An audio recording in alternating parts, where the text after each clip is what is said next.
week-end à tous et bienvenue à cette session d'information rétrospective sur BSC TV.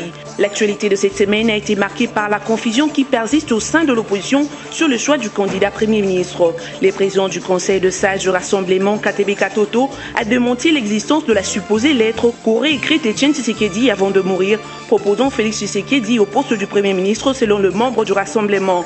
Une situation qui freine la poursuite des discussions sur les arrangements particuliers alors que le gouvernement s'est dit être prêt pour la reprise après les obsèques d'Etienne Tshisekedi. Après 2 jours d'affrontement entre les adeptes Bundudia Mayala et la police nationale congolaise, les calmes revenus à Kinshasa le mercredi 15 février grâce au concours de forces de l'ordre. Ces échauffourées ont fait 9 blessés, mais la police en a interpellé 22 autres et saisi 5 armes. Et enfin, le ministre des Affaires foncières Félix Kabonge et son collègue de l'urbanisme et habitat Joseph Kokonyangi ont effectué le mercredi dernier une tournée d'inspection de 8 sites dans les communes de Kitambo et Gombe.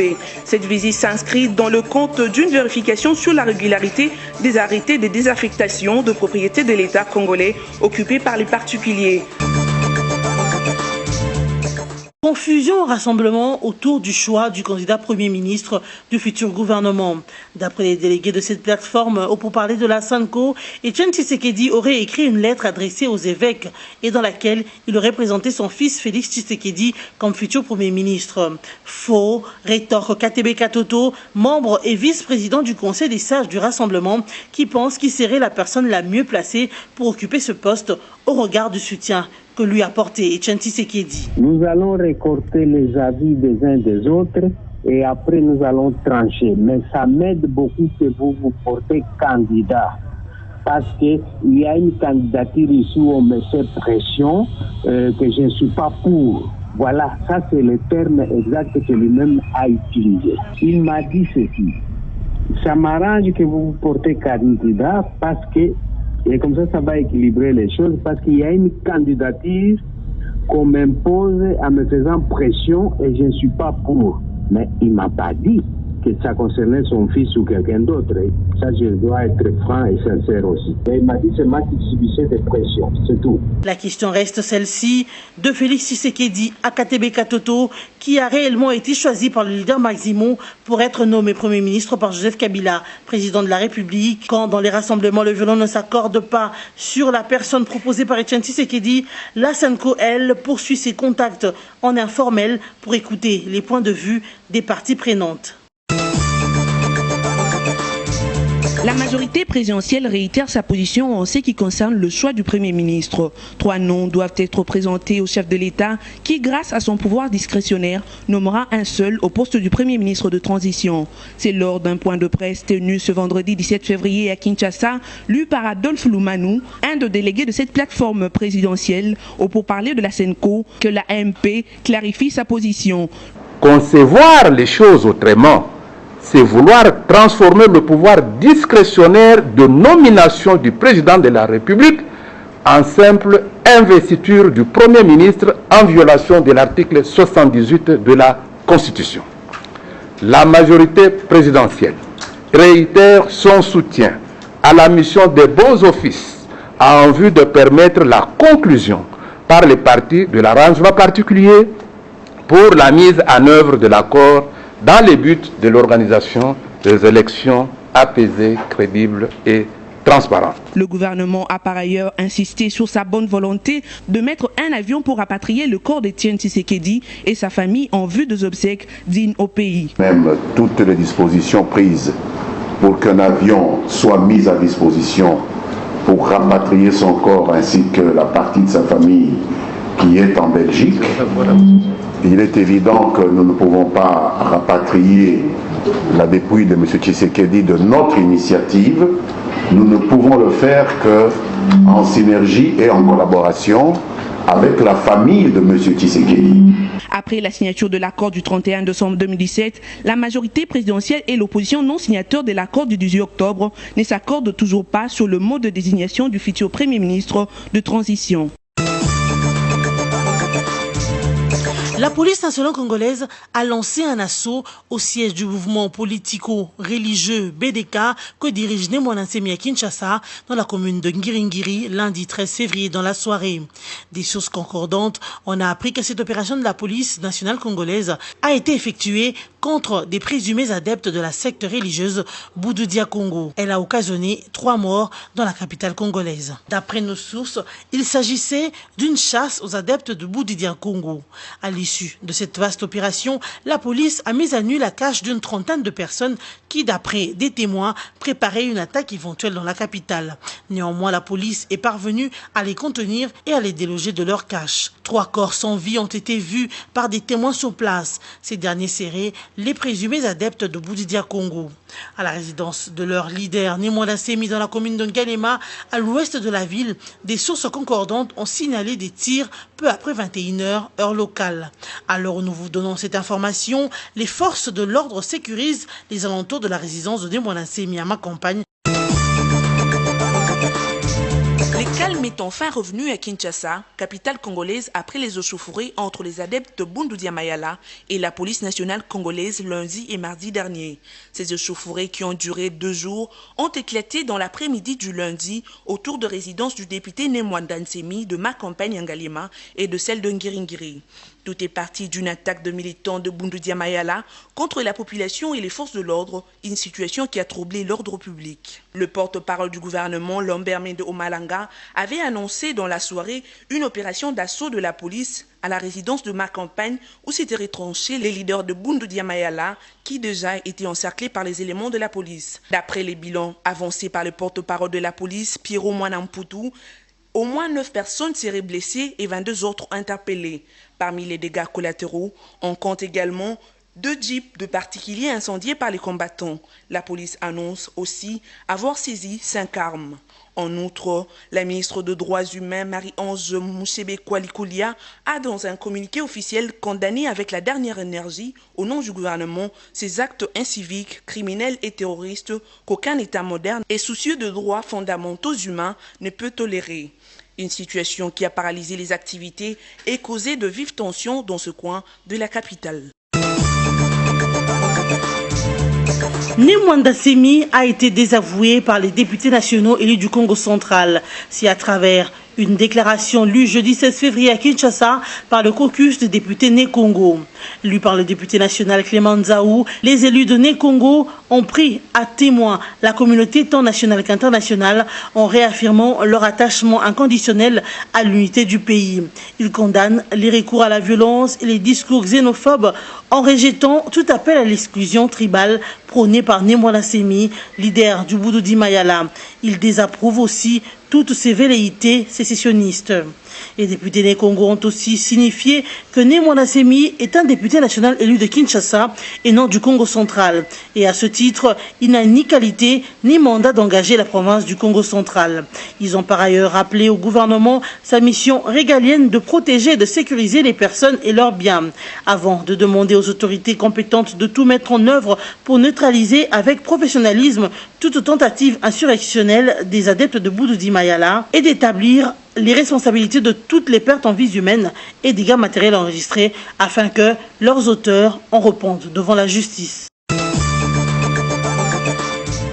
Tous les médias de Kinshasa en ont parlé hier. Le gouvernement Badibanga se dit en impossibilité de mobiliser 1,8 milliard de dollars américains pour les élections en 2017. Mais ces propos du ministre d'État au budget ne signifient pas qu'il n'y aura pas élection en 2017. Pierre Kangoudia a tenu à préciser que ces propos ont été mal interprétés. Il n'est pas question d'un quelconque report des scrutins. Il a plutôt parlé de la situation financière de l'État en général. Il a aussi répondu à la question d'un journaliste dans la salle. Pierre Kangoudia a recadré ses propos sur Top Congo FM. Le propos de ce jour ne concernait pas l'organisation des élections ni le financement des élections comme tel. Je parlais de la situation financière de l'État au moment où nous sommes entrés en fonction. Il n'a jamais été question dans mes propos de parler des élections ou du financement des élections. Je parlais du budget de l'État, la préfiguration du budget pour 2017, la situation financière en général, voilà l'objet de mes propos de ce jour. Je n'ai jamais parlé de la tenue des élections cette année. Un journaliste me pose la question au regard de la modicité de recettes de l'État, était-il possible cette année de débourser 1,8 milliard pour organiser les élections cette année? J'ai dit que 1,8 milliard avec le budget que nous avons cette année, les débourser cette année, ce n'est pas possible. Nous sommes encore en train de préparer les prévisions budgétaires de 2017. La CENI elle-même ne nous a pas encore apporté ses prévisions pour 2017. Le ministre d'État au budget, Pierre Kangoudia, a souligné que le gouvernement est en train d'étudier comment améliorer le budget 2017 au regard de ce qui a été présenté par le gouvernement précédent. Cependant, Pierre Kangoudia lance un appel à la mobilisation maximale de recettes pour arriver à organiser les élections. Car au rythme de déficit budgétaire enregistré, il y a risque de ne point réussir le pari. 13,5 millions d'électeurs ont été enrôlés par la CENI dans les 4 provinces dont l'Ituri, le Basuélé, le Haut-Wélé et la Chopo. Un motif de satisfaction pour le président de la Commission électorale nationale indépendante CENI, Corneille Nangaa, qui l'a dit mardi 4 février à Kinshasa, dès son retour de ces provinces. Une réussite pour le président de la centrale électorale qui affirme s'en tenir à la date du décembre 2017 pour finir toutes les opérations d'enrôlement conformément à l'accord politique. Corneille Nangaa promet de poursuivre sa ronde dans les provinces de l'ouest du pays. Par ailleurs, la MONUSCO a annoncé au cours d'un café de presse organisé à Kinshasa que sa contribution technique et financière au processus actuel de révision du fichier électoral a déjà atteint près de 98% de réalisation. Selon Mamadou Diallo, chef de l'action humanitaire de l'ONU RDC, cette contribution se poursuivra dans le cadre de la prorogation du mandat de l'ONU sur base des progrès réalisés sur le terrain. Pour ce, la mission onusienne a soumis un budget de 73 millions de dollars américains et a reçu l'approbation des Nations Unies. En attendant l'adoption de ce budget par l'ONU qui demande la publication du calendrier global de la CENI, la MONUSCO utilise ses ressources propres, a précisé Mamadou Diallo.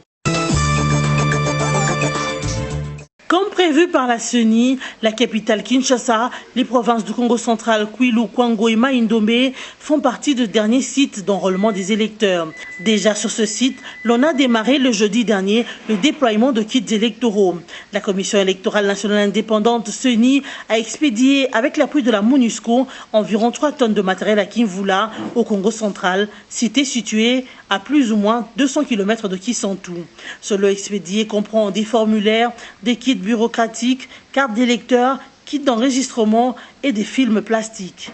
Il est prévu que la mission onusienne assure le déploiement par avion du matériel de révision du fichier électoral dans les antennes difficiles d'accès, une façon de repartir les tâches entre la MONUSCO et la CENI. Bien que la date du début du processus d'enregistrement des électeurs dans ces sites n'est pas encore arrêtée, l'objectif que poursuit la CENI est celui d'atteindre le cap de 40 millions d'électeurs. Mais avant, la CENI procédera à la désignation de secrétaires exécutifs provinciaux, la formation des agents contrôleurs techniques provinciaux et territoriaux, mais aussi la formation des agents enrôleurs. Il est de rappeler qu'à ce jour, la CENI a déjà enrôlé plus de 14 millions d'électeurs.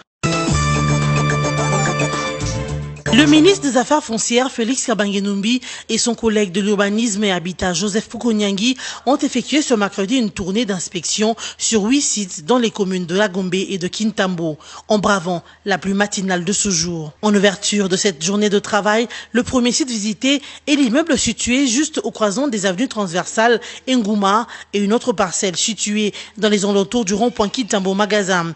Les 2 parcelles appartenant à l'État sont occupées par des particuliers qui n'ont pas de titre, mais qui développent des activités marchandes et ayant érigé des habitations. Sur l'avenue Comité urbain dans la commune de Lagombe, une maison de l'État est presque spoliée. Les 2 ministres ont constaté que cette parcelle appartenant à l'État n'est pas couverte par un titre de propriété. Sur l'avenue de Libération, ex-24 novembre, un particulier a même fait clôturer un terrain où une école avait été rasée. La situation foncière de cette parcelle est à vérifier comme celle d'autres parcelles visitées par la suite.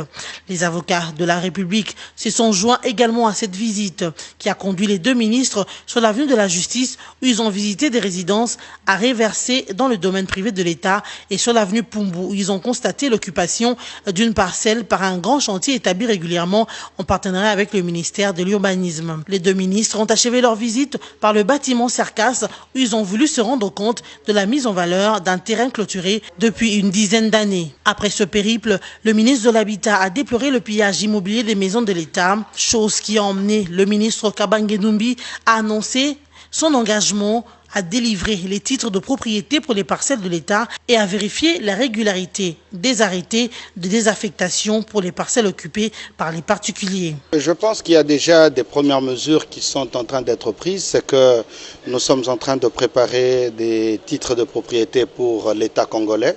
Parce que ce qui arrive aujourd'hui, c'est que l'État qui est propriétaire n'a pas de titre de propriété. Et dans l'entretemps, il y a des réseaux mafieux qui se constituent et qui sont en train d'émettre des faux titres. Alors, c'était important d'être aux côtés du ministre ayant en charge l'urbanisme dans ses attributions, tout simplement parce que il y a des concessions pour lesquelles nous, sur l'historique justement de ces parcelles, nous n'avons pas de titre et les parcelles renseignent qu'elles appartenaient au Congo belge et que cela suppose que c'est le patrimoine de l'État, mais que sur terrain, il y a des propriétaires qui ont des faux certificats.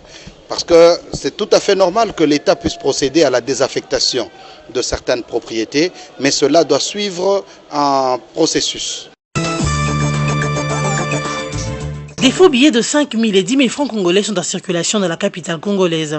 Ce qui pousse la Confédération des cambistes du Congo, COCAM, à saisir la Banque centrale du Congo. Dans une lettre adressée au gouverneur de la BCC qui date du 7 février 2017, les cambistes ont dénoncé cette circulation de faux billets qui, loin d'être un cas isolé, est actuellement vécu non seulement par les changeurs de monnaie, mais aussi par la population qui se voit fermer la porte de l'épargne à cause de la qualité des billets de banque, notamment ceux de 5 000 et 10 000 francs congolais.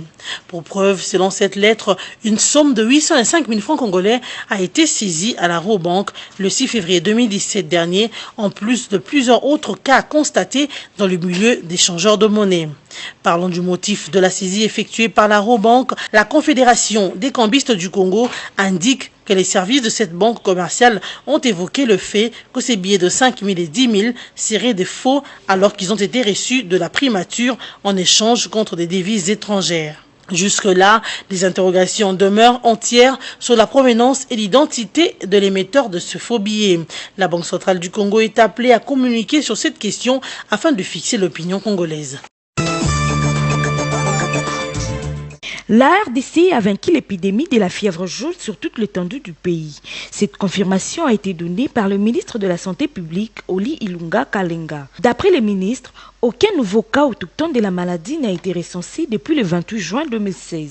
À en croire le ministre de la Santé publique, qui s'exprimait en présence du représentant de l'OMS en République démocratique du Congo, le dernier cas de la fièvre jaune recensé à RDC date de plus de 6 mois. Cependant, Oli Ilunga a relevé que la RDC demeure un foyer à risque de l'épidémie de la fièvre jaune, d'où il a donc recommandé à toute la population congolaise et à toutes les équipes de santé à observer des mesures d'hygiène requises pour éviter la réapparition de la maladie dans le pays. Il s'agit notamment de couvrir tous les récipients d'eau et d'utiliser les moustiquaires. Retenez que le ministre de la Santé publique a vacciné plus de 14 millions de personnes contre la fièvre jaune. Le 14 février de chaque année, c'est la fête des amoureux, dite la Saint-Valentin. Petits et grands cherchent leur Valentin ou leur Valentine pour festoyer et s'offrir des cadeaux. À Kinshasa, ça se fête aussi. Certains Kinois pensent que cette fête doit être célébrée uniquement par les mariés et non les célibataires. D'autres par contre estiment qu'au marié ou pas, on peut exprimer son amour à la personne qu'on aime.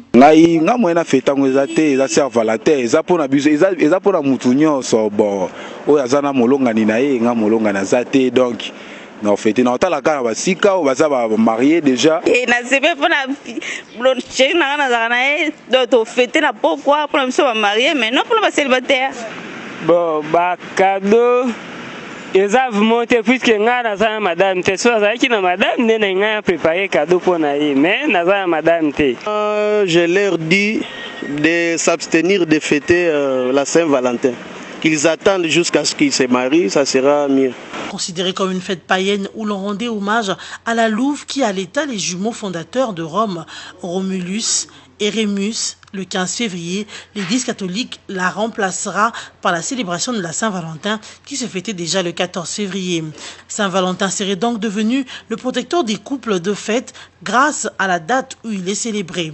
À chacun et chacune de faire amoureusement marcher son imagination et il n'est pas interdit de penser à l'amour.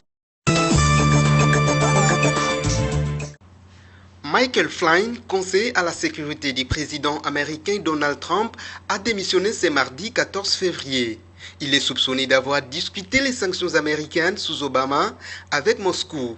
Il aurait rassuré l'ambassadeur russe aux États-Unis de ne pas réagir aux sanctions d'Obama à l'encontre de la Russie, car l'administration Trump devrait les revoir après l'alternance. Le Washington Post avait été le premier à révéler la proximité que le conseiller à la sécurité nationale de Donald Trump entretenait avec la Russie. Le 30 décembre 2016, Vladimir Poutine annonçait qu'il n'aurait pas de représailles aux sanctions américaines, des expulsions des territoires décrétées par l'administration sortante d'Obama qui accusait Moscou de tentatives d'ingérence. L'ambassadeur russe aux États-Unis étant sous surveillance à cette période, les services des renseignements américains ont eu accès à un appel passé par le général Flynn. Ce dernier rassurait la Russie qu'il ne fallait pas surréagir aux sanctions bientôt en place selon lui, car l'administration Trump allait revoir tout ça, a-t-il dit.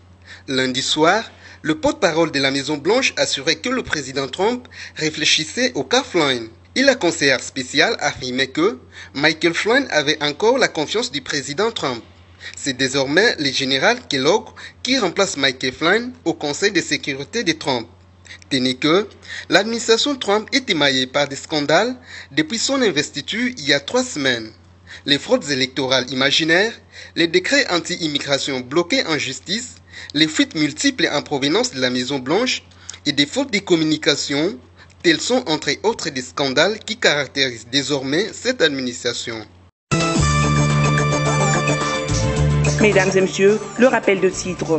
L'actualité de cette semaine a été marquée par la confusion qui persiste au sein de l'opposition sur le choix du candidat Premier ministre. Le président du Conseil de sages du Rassemblement, Katebe Katoto, a démenti l'existence de la supposée lettre qu'aurait écrite Etienne Tshisekedi avant de mourir, proposant Félix Tshisekedi au poste du Premier ministre selon le membre du Rassemblement. Une situation qui freine la poursuite des discussions sur les arrangements particuliers, alors que le gouvernement s'est dit être prêt pour la reprise après les obsèques d'Etienne Tshisekedi.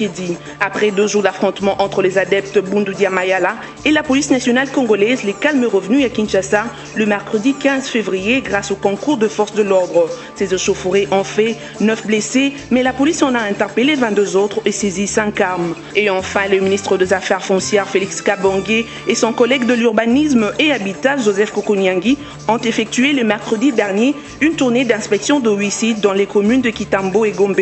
Cette visite s'inscrit dans le compte d'une vérification sur la régularité des arrêtés de désaffectation de propriété de l'État congolais occupés par les particuliers. C'est la fin de cette session rétrospective. Merci de l'avoir suivi et bon week-end chez vous.